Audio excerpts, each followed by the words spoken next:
automatic grammatizator. Every normal human being can talk. This is our observation. We all believe in this, that every normal human being can talk.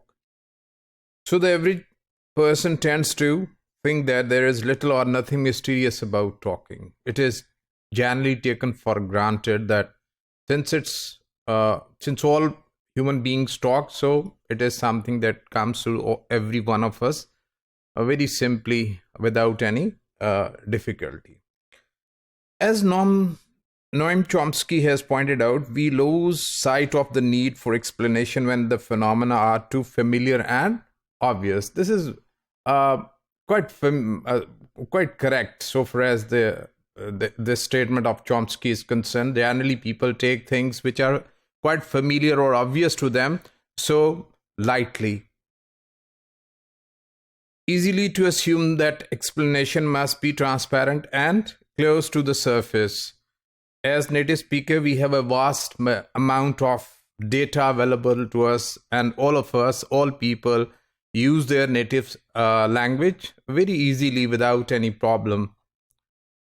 The trap of believing that there is nothing to be explained. Since we have a great amount of data with all of us as native speakers, so it becomes a trap to understand language that is very novel, that is very difficult. Because it is difficult, so as no other than human creatures can talk. Nothing could be further from the truth. So this is what Chomsky says. But the mysterious nature of human language becomes more apparent when one realizes that no one has yet managed to simulate the language ability of a human being. We see a lot of creatures, animals, birds, marine creatures, and we do not find them talking the way we talk, because obviously sometimes we say that a parrot or anything like any whales, dolphin, like they talk, but their talking is different from our talking, human beings talking. Computers can play chess, sort bank statement, and even talk about limited topics such as cubes, squares, and cones. But do they talk? Do they talk like human beings? Obviously, all of us literate people know that they have been programmed to talk, and they are restricted to their programs. They cannot get out of their programs. They cannot go beyond their programs. But we are far from producing a great automatic grammatizator which could unaided hold conversation on any topic. Computers can talk on the topics which they have been programmed, but human beings can talk on a lot of topics, right? So unaided, frequently, quite easily. Why is this? Perhaps we should think about language more carefully. So if we see that human beings can talk on topics which computers cannot, they can restricted to their to the programs. So let's give it a thought that why it is different with human beings, that they can talk freely, fluently, without any prior. Even sometimes they can talk, they can put up such questions about something they have never discussed in their lives. When people start thinking about language, the first question which often occurs to them is this: is language natural to humans? Are we born with a language in the same way that barking comes natural to dogs? So take a dog to any corner of the world, it will have the same sound, same bark. And the dogs living in Pakistan, living in far off area in America or any other country have the same bark.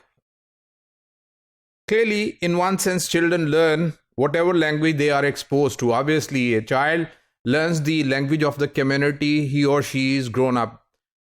But they have a language different from other communities, right? So it is not similar as it is in animals or in birds. So no one would deny that learning is very important.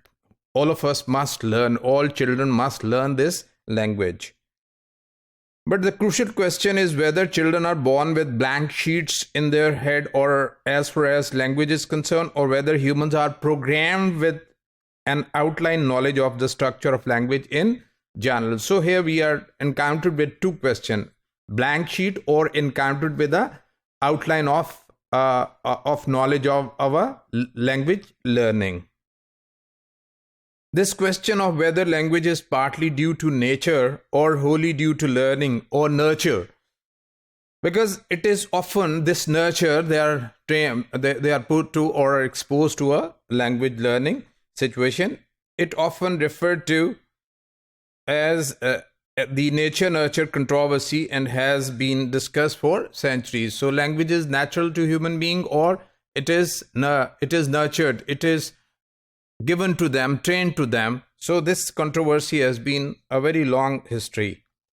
This particular issue surfaced in linguistics in 1959 when Chomsky, the great linguist, wrote a devastating and witty review of verbal behavior of F.B. Skinner, a Harvard psychologist.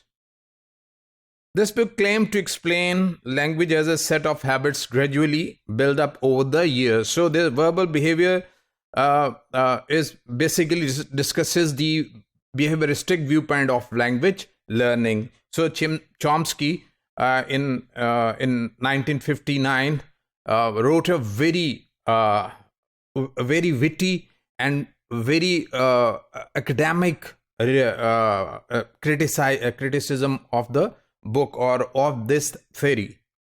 According to Skinner, no complicated innate or mental mechanism are needed. So Skinner does not believe it's all a set of certain behavior that we learn language with.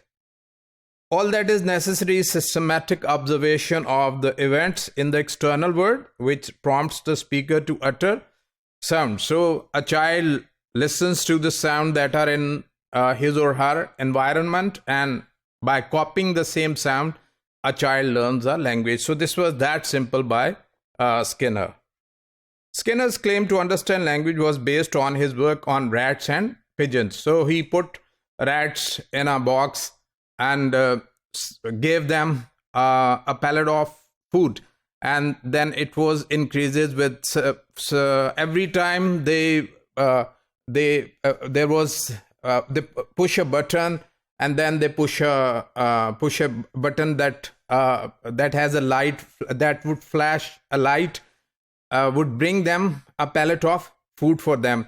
So according to him, this is how actually we learn.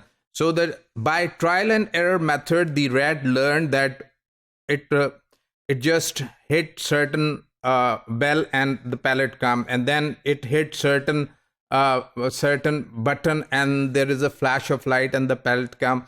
So their exercise or their hurdles were increased with the passage of time. But by and by, with the trial and error method, the rat learned that how to get another a pallet of food. So he had proved that given time, rats and pigeons could be trained and to perform an amazing variety of seemingly complex tasks. Provided two basic principles were followed. The first, trial and error learning, was called apparent condition by Skinner, which can be translated as training by means of voluntary responses. The word operant means a voluntary response. So learning was said to be an operant conditioning. Skinner suggested that it is by means of this mechanism that the vast majority of human learning takes place, including language learning. Recent work has shown that the methods can be extended to human behavior without serious modification. So according to Skinner, human beings learn language in the similar way. All one needed to do in order to understand language, he said, was to identify the controlling variables which would enable us to predict specific utterances. So for him, this controlling variable was there, has to be there to learn anything new. So please pass the bread and butter. So there should be a situation, the presence, similarly, in the presence of a beautiful painting, one might say, oh, how beautiful. So these are the controlling behavior that would utter such sentences. Or a bad smell might cause one to exclaim, oh, what a terrible smell. In theory, Skinner saw no difficulty in linking up any particular set of words with a human might wish to produce with an identifiable external happenings, like coming off the seeing off the picture, like having the question, would you mind passing on the salt, etc. In practice, the matter is far from simple, as Chomsky says. Chomsky made two major criticisms of Skinner's work. First, the behavior of rats in boxes is irrelevant to human language. Second, Skinner fundamentally misunderstood the nature of language. So this was the criticism of Chomsky over the work of F.B. Skinner, the behaviorist. He says that his idea of language learning with the help of rats and pigeons lacks two main things, that it is irrelevant to human beings, language learning, and second, it is different. Basically, it is different in its fundamentality of learning or understanding the nature of language. So, despite the fact that computer can have certain programs, human beings are far more or very remote from computers or even anything that exists in the world in language learning.